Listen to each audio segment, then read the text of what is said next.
있습니다. 할렐루야. 아멘. 자, 우리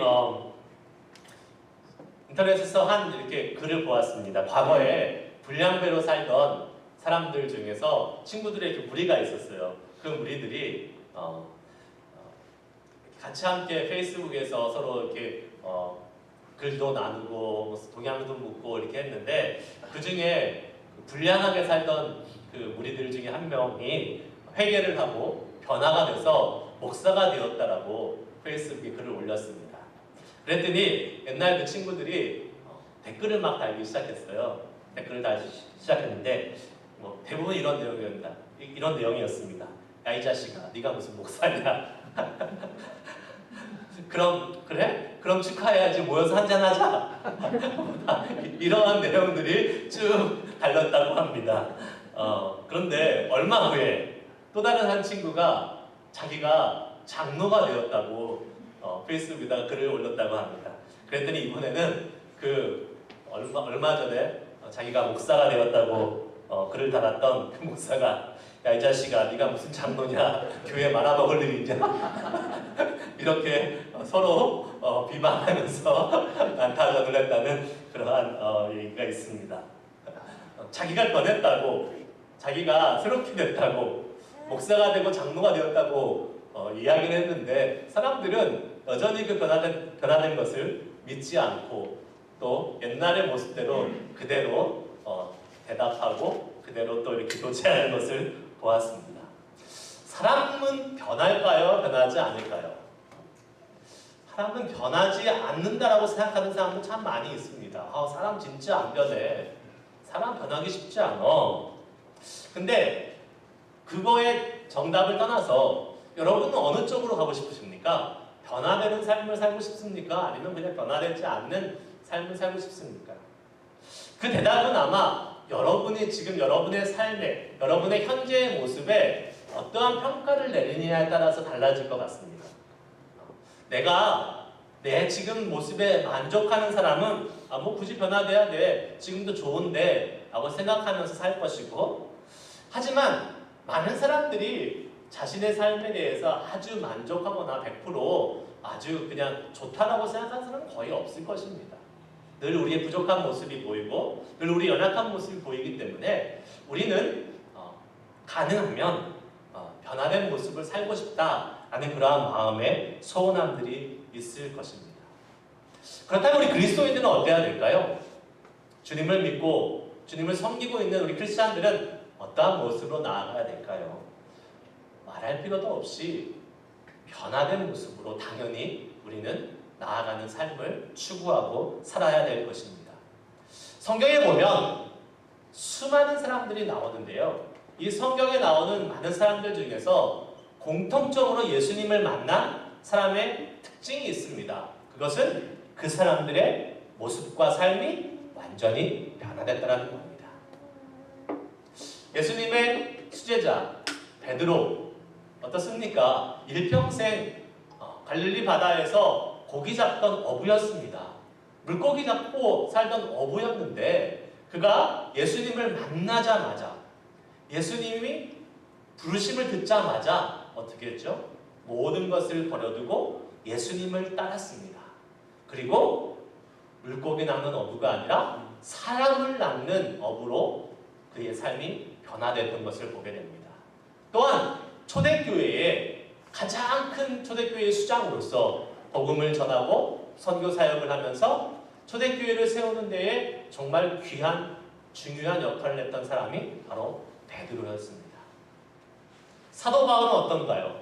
사도 바울은 예수님 믿는 사람들, 예수 믿는 자들을 잡아서 죽이기까지 했던, 핍박을 하는 데에서 가장 앞섰던, 가장 앞장서서 했던 그러한 사람 중에 한 명이었습니다.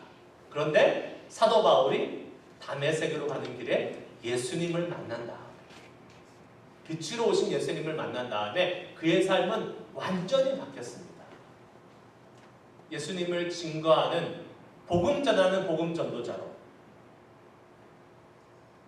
아시아와 유럽 곳곳을 다니면서 복음을 전하면서 예수 그리스도를 증거하는 정말로 놀랍게 쓰임받는 사람이 바로 사도 바울이 됐잖아요. 그래서 그의 변화가 얼마나 드라마틱했으면 처음에 그 바울이 예수 믿는 유대 공동체 안에 들어왔을 때에 아무도 믿지 않았습니다. 무서워가지고 바울을 내쫓고 그의 그 진정성을 의심할 정도로 바울의 변화는 눈에 띄게 완전히 확연하게 다른 변화였던 것을 보게 됩니다. 여러분, 이러한 변화가 성경 안에만 갇혀 있는 것일까요? 아닙니다. 우리가 사는 삶에서도 얼마든지 나타나고 있고 그러한 모습들은 우리의 삶의 간증으로도 보여지게 되는 것입니다.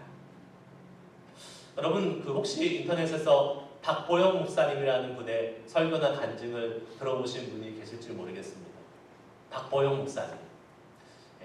이분은 의사였습니다. 중앙대 의대를 나오고 정말 의사로서 많은 성공을 이루고 부와 명예를 가졌던 사람이었습니다. 그런데 이분이 원래는 그 가정이 목회자 가정이었고 할아버지 아버지가 목회자 가정이었는데 그럼에도 불구하고 젊었을 때에 술과 여러 가지 방탕한 삶을 보내면서 병원을 그냥 운영하고 의료 행위를 하다가 어느 날 그의 그 마음 속에 그냥 갑자기 여러 가지 삶에 대한 근심이 들어오기 시작했습니다. 병원 운영도 그렇고 자기의 미래도 그렇고 그 우환이 갑자기 확 찾아왔는데 그것이 스트레스가 되어서 심장병이 도진 거예요. 심장병이 생겨나면서 갑자기 병원에 1년 동안 입원을 하고 투병 생활을 하게 되었습니다. 너무나도 황당한 일이었어요. 잘 살다가 잘 그냥 병원 의료 활동하다가 잘 견디고 잘 좋았는데 갑자기 병이 찾아온 것입니다. 그래서 이분이 그 가슴을 움켜쥐고 어느 날 하나님 앞에서 기도하는 순간 하나님께서 응답하시는데 너는 내 종이다. 내가 너를 치료했다. 라는 이 응답을 받고 그 순간 그 가슴에 있던 통증이 사라지면서 그 심장병이 완전히 치료되는 경험을 하면서 이분이 울며 하나님 앞에 회개하며 기도하면서 그의 삶을 완전히 하나님께 드리게 됩니다.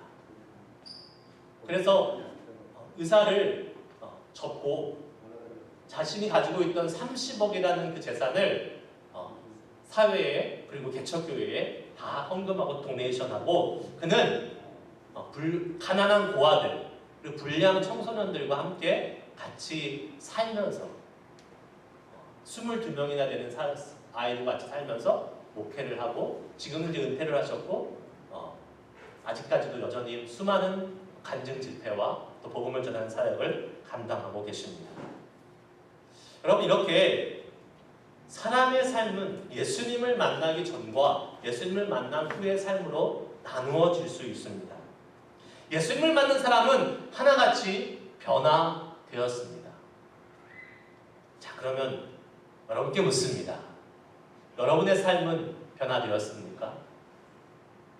예수님을 믿은 다음에 여러분의 삶과 여러분의 가치관과 여러분의 인생은 변화되었습니까? 우리가 살아가는 이 미국 땅을 한번 보시기 바랍니다. 이 미국은 그래 아무리 미국이 지금 타락하고 아무리 미국이 많이 안 좋아졌다고 해도 기독교 정신에 입각해서 세워진 나라이고 아직도 많은 크리스찬들, 많은 교인들이 있습니다. 그런데 이 미국이 어떻게 변화되어 가고 있습니까? 하나님이 기뻐하시는 방향으로 미국이 변화되고 있다고 우리는 감히 말할 수 없을 것입니다. 계속해서 성경과 하나님의 뜻에 반하는 그러한 법들이 생겨나고 그러한 문화와 그러한 사람들이 점점점 많아지고 있는 것이 현실인 것 같습니다. 그런데 여러분, 아직도 교회에는 많은 사람들이 나와서 신앙생활을 하고 있고 하나님을 섬기고 있습니다. 그런데 왜 우리가 살아가는 이 땅은 변화되지 않고 점점점 더 악한 세상으로 바뀌어가고 있을까요? 몇 이유가 있겠지만 가장 큰 이유 중에 하나는 바로 우리 크리스찬들이 변화되지 않기 때문에 그렇습니다. 예수를 믿지만 교회를 다니고 있지만 전혀 변화되는 모습을 보이지 않고 세상 사람들과 같이 똑같은 기준과 똑같은 그런 가치관을 가지고 살면서 똑같이 죄를 짓고 변화된 모습 보이지 못하고 있기 때문에 이 땅이 변화되지 않는다고 볼 수 있는 것입니다. 그것을 부인할 수 없어요. 오늘 레위인의 모습을 통해서 본문에 나오는 이 레위인의 모습을 통해서 우리는 그 모습을 다시 한번 살펴보고 확인할 수 있는 것입니다. 레위인이 뭐 하는 사람입니까? 성직자죠. 요새로 말하면 목사입니다. 교회에서 사역하는 사역자들입니다. 하나님의 성전을 맡고 또 하나님의 제사를 드리는 일을 감당하고 있는 사람이 레위인. 그렇기 때문에 누구보다도 경건해야 되고 누구보다도 거룩해야 될 사람이 레위인이었습니다. 그런데 오늘 말씀에 레위인이 한심하기 그지없는 모습을 보여주고 있습니다. 무엇입니까? 아주 심각하게 타락한 모습을 보여줍니다. 다른 사람들보다 더 경건하고 다른 사람들보다 더 거룩하게 살아야 될 이 레위인의 모습을 성경 말씀은 이렇게 말씀하고 있습니다. 1절 말씀을 한번 보시겠습니다. 같이 한번 읽을까요? 시작! 이스라엘에 왕이 없을 때에 에브라임 산지 구석에 거류하는 어떤 레위 사람이 유다 베들레헴에서 첩을 맞이하였더니, 레위 사람이 다른 사람도 아니라 거룩해야 될 레위 사람이 첩을 맞이했다라는 말씀으로 오늘 본문 말씀이 시작되고 있습니다. 레위인들은 태어나면서부터 구별된 사람이었습니다. 가족, 친척 모두가 다 성직자였어요. 어려서부터 그러한 교육을 따로 받았습니다. 하지만 아무리 자신이 레위인의 직분을 가진다 할지라도 자기 주변에 있던 가족과 친척이 성전을 섬기고 제사 지내는 그런 거룩한 직분을 감당한다 할지라도 자기 자신이 변화되지 못하면 타락할 수밖에 없다는 사실을 오늘 말씀은 우리에게 증명하고 있습니다. 레위인이라고 타락하지 말고 레위인이라고 죄짓지 말라는 법이 없다는 것이에요. 안심할 수 없는 것입니다. 오늘날에 목사와 같은 레위인이 타락하고 첩을 두면서 이렇게 거룩하지 못한 삶을 살고 있다면 다른 사람들은 말할 것도 없는 것입니다. 여러분, 우리가 때로는 착각하는 것이 있습니다. 교회에 와서 섬기고 봉사하고 직분을 받고 하나님 교회에 출석한다고 해서 우리가 타락하지 않는다는 보장이 없다라는 거예요. 교회에 오래 다녔던 경력, 교회에 생활했던 그러한 시간이 우리의 경건을 보장해주지 못한다는 사실입니다. 교회에 다니고 예수님을 믿고 있다고는 하지만 변화되지 않는다면 우리는 누구든지 이 레위인처럼 타락할 수 있다는 사실을 명심해야 됩니다. 그렇다면 레위인이 왜 타락했을까? 오늘 본문 말씀을 통해서 한번 살펴보기를 원하고 그 힌트를 한번 찾아보기를 원합니다. 9절 말씀을 한번 볼까요? 9절 말씀 제가 한번 읽겠습니다. 좀 긴데요. 한번 볼게요. 그 사람이 첩과 하인과 더불어 일어나 떠나고자 하매 그의 장인 곧 그 여자의 아버지가 그에게 이르되 보라 이제 날이 저물어 가니 청하건대 이 밤도 유숙하라. 보라 해가 기울었느니라. 그대는 여기서 유숙하여 그대의 마음을 즐겁게 하고 내일 일찍이 그대의 길을 가서 그대의 집으로 돌아가라 하니. 아멘. 지금 레위 사람의 첩이 자기 처가로 도망을 갔습니다. 그래서 지금 이 레위인이 자기 첩을 데리고 오기 위해서 베들레헴으로 갔지요. 처가로. 그런데 오늘 본문 말씀을 쭉 읽어보면 원래는 짧게 머물다 갈 예정이었습니다. 한 3일 정도 머물다 갈 예정이었어요. 그런데 계속 이 장인이 가지 말라고, 여기서 더 머물다 가라고, 더 먹고 더 쉬고 더 놀다 가라고 이야기를 합니다. 그러면서 지금 마지막으로 지금 간청한 내용이 바로 이 9절 말씀이죠. 5째 날. 여러분, 매일 아침 돌아가려고 하는데 넷째 날에도 장인이 가지 말라 그러고 또 밤에도 가지 말라 그러고 다섯째 날 아침에도 또 가지 말라 그러고 저녁 때도 가지 말라 그러고 계속해서 이 가지 말라고 하는 장인의 요청에 레위인은 가지 않고 그 자리에 머물고 주저앉습니다. 다른 말로 하면 무엇일까요? 마음이 느슨해졌습니다. 세상 말로 하면 세상이 주는 재미와 세상이 주는 좋은 것에 푹 빠져버린 것이에요. 장인의 집에 가서 맛있는 음식, 예쁜 척, 장인의 환대, 편안한 잠자리, 편안한 숙소 이런 것들이 다 제공되니까 거기에 그만 계속해서 주저앉고 말았던 것입니다. 하루만 더 하면서 놀다 가라는 이 장인의 말을 뿌리치지 못했던 것입니다. 자신의 몸이 즐거운 것, 그것만 채우면 됐어요. 시간이 가는 것에 대해서 이 레위인은 아무런 경각심을 갖지 못했던 것이죠. 바로 이것이 레위인의 타락한 모습이자 그가 타락할 수밖에 없었던 이유인 것입니다. 자기가 감당해야 될 사명, 하나님의 제사장으로서 하나님의 성전을 섬기고 성막을 섬기고 제사 지내야 되는 그 사명을 잊어버린 채 계속 현실의 편안함에 안주했던 이 레위, 그것이 바로 그를 타락하게 만들었던 것입니다. 로마서 12장 11절 말씀에 부지런하여 게으르지 말고 열심을 품고 주를 섬기라 라는 말씀이 있습니다. 우리 믿음의 사람들은 부지런해야 됩니다. 게으르면 안 됩니다. 게으르게 살면서 주님의 사명을 잊어버리고 주님 우리를 보내신 그러한 곳에서 우리가 해야 될 일을 감당하지 못하고 있을 때에 우리는 타락할 수밖에 없고 우리의 사명을 잊어버리고 죄악 가운데 들어갈 수밖에 없음을 기억해야 될 것입니다. 여러분의 사명은 무엇입니까? 여러분에게 주신 하나님의 사명은 무엇이에요?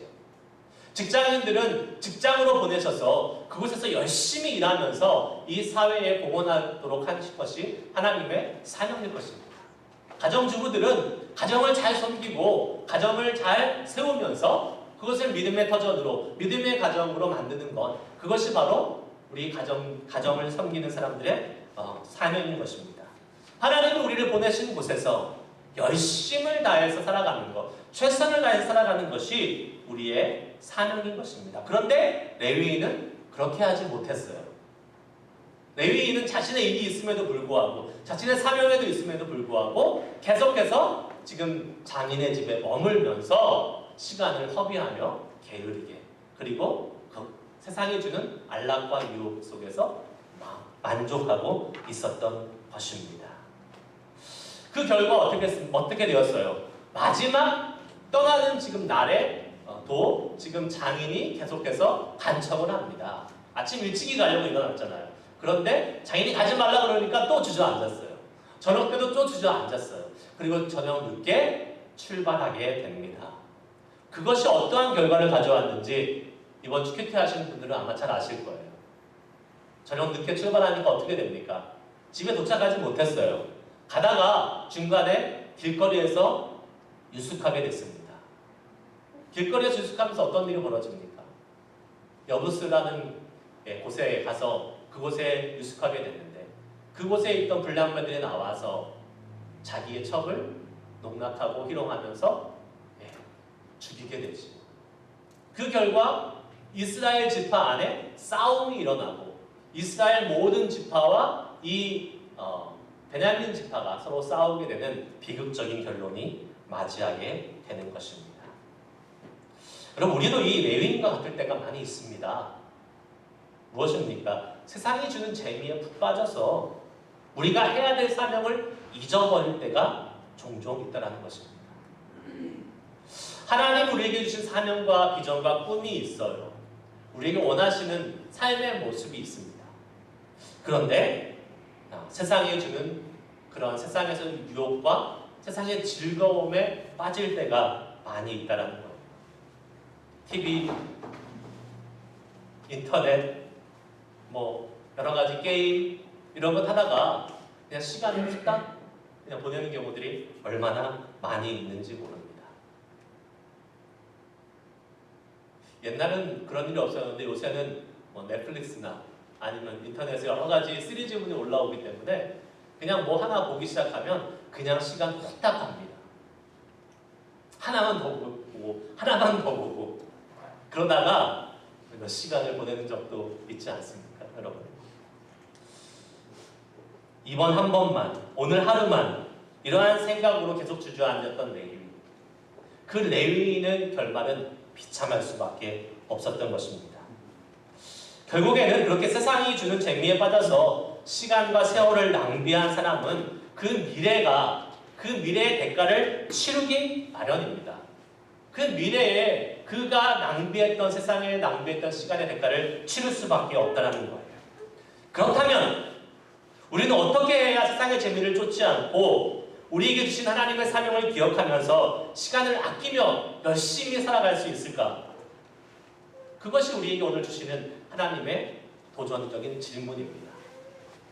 어떻게 할 수 있을까요? 한 가지 중요한 것이 있습니다. 그것을 기억하면 됩니다. 바로 하나님이 우리의 주인이심을 기억하면 됩니다. 하나님이 우리의 왕되심을 인정하고 기억하며 살아가면 된다는 것입니다. 시편 145편 1절에 이러한 말씀이 있습니다. 왕이신 나의 하나님이여 내가 주를 높이고 영원히 주의 이름을 송축하리이다. 아멘. 찬양으로도 많이 나와 있지만 다윗이 하나님께 고백했던 내용입니다. 다윗은 자신이 하나님의 이스라엘 왕이었잖아요. 자신이 왕이었음에도 불구하고 자신이 이스라엘의 왕이 아니라 자신보다 더 높으신 분, 자신의 왕이 있다는 것을 인정했어요. 그분이 바로 하나님이셨다라고 다윗은 고백하고 있습니다. 여러분, 우리 다윗의 생애를 보면 다윗이 실수한 적이 한 번 있지 않습니까? 밧세바와 동침하면서 또 그의 남편을 죽이고 하는 그러한 실수를 한 번 했습니다. 그런데 그 한 가지 오점만을 제외하면 다윗의 일평생의 삶은 하나님 마음에 합한 자, 하나님이 정말로 귀히 여기셨던 자였습니다. 그 한 가지 오점을 제외하면 모든 것은 정말 완벽했던 사람 중에 하나가 다윗이었습니다. 왜요? 그가 하나님의 왕되심을 인정했기 때문에.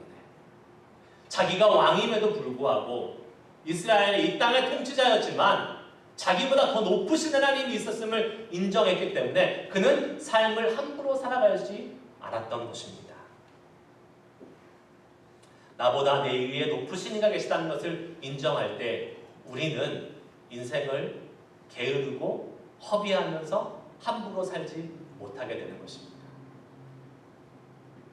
제가요, 미국에 처음 와서 청년 때 했던 아르바이트가 대학교 기숙사 메인터넌스 디파트먼트에서 이렇게 청소하고 뭐 이렇게 물건들 넣어주고 이사 나가면 거기에 있는 뭐 어플라이언스들을 바꾸고 막 하는 일을 몇 개월 동안 한 적이 있습니다. 인종마다 특색이 있어요. 중국 사람들이 살다가 나간 집에 가면 바퀴벌레가 그렇게 많습니다. 네, 희한해요. 그리고 인도 사람들이 살다가 나간 집에 가면 냄새가 장난이 아닙니다. 카레 냄새가 진짜 마스크 쓰고 갈 정도로 쩔어 있습니다. 그런데요, 제가 그렇게 이제 그런 대학생 때 그런 아르바이트를 하면서 제가 한국에서만 유학을 처음 와서 하니까 한국식 마인드로 열심히 최선을 다해서 그래도 일을 하려고 했었습니다. 근데 이제 메인터넌스 디파트먼트에서 이렇게 일을 몇 호실에 가서 거기 청소하고 뭐 해라 하고 보내면 이제 그 슈퍼바이저가 가는 게 아니라 학생 일꾼들끼리 갑니다. 한 3명 가서 이렇게 합니다. 그러면 감독하는 사람이 없잖아요. 어떨 것 같아요? 한 1시간이면 할 일을 하루 종일 합니다. 하루 종일. 특별히 미국 애들.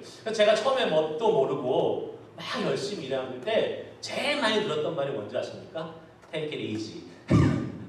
천천히. 뭐가 그렇게 급해? 하면서 천천히 하라고 하더라고요. 누가 지켜보는 사람이 없고 감독관이 없으면 그렇게 될 수밖에 없는 것 같아요. 여러분도 그 회사에서 매니저가 휴가 가면 어떻습니까? 좀 널널해지지 않아요? 긴장감이 사라지고? 네?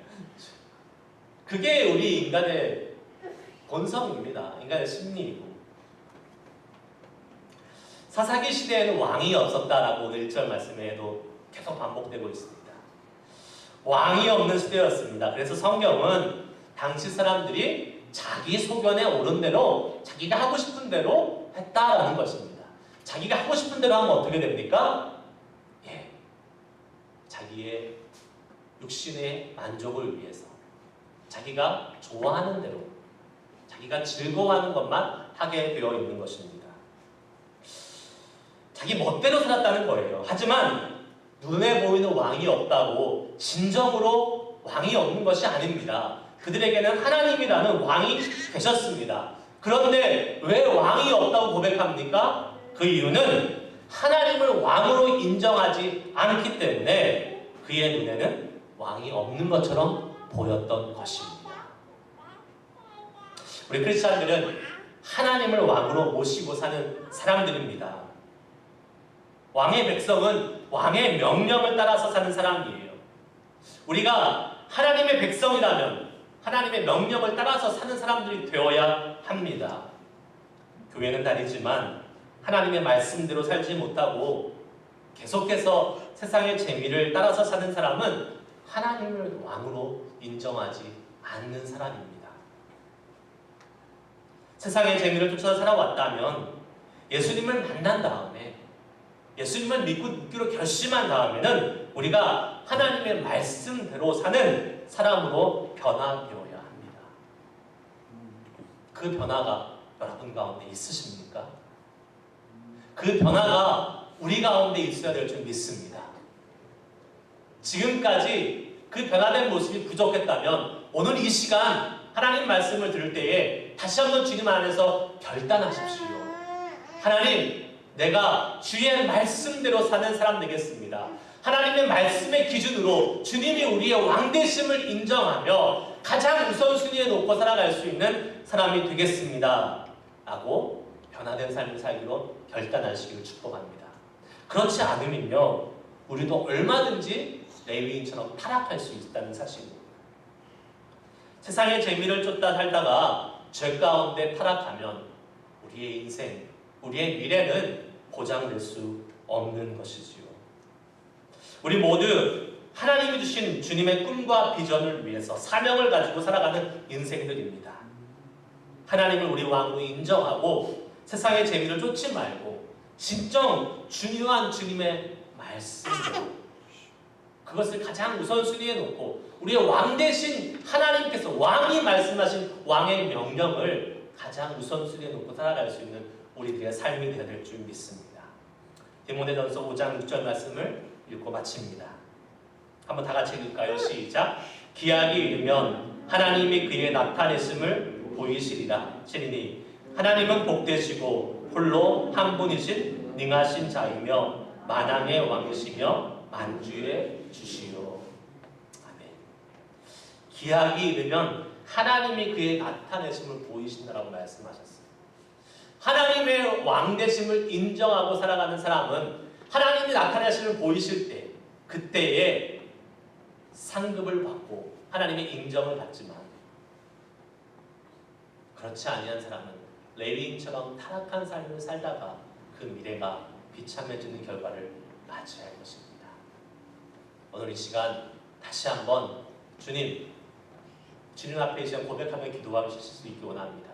하나님, 내가 하나님을 인정하고 하나님을 없는 것처럼 하나님의 왕되심을 잊고 살아왔다면 이 시간 다시 한번 주님 우리의 왕 되어주셔서 타락하지 않는 그리스도인, 변화되는 그리스도인의 삶을 살아갈 수 있도록 주님 인도하여 주시옵소서라고 소망하면서 이 시간 잠깐 결단하며 또 우리의 삶을 돌아보면서 주님 앞에 기도하는 시간 갖도록 하겠습니다. 기도하시겠습니다.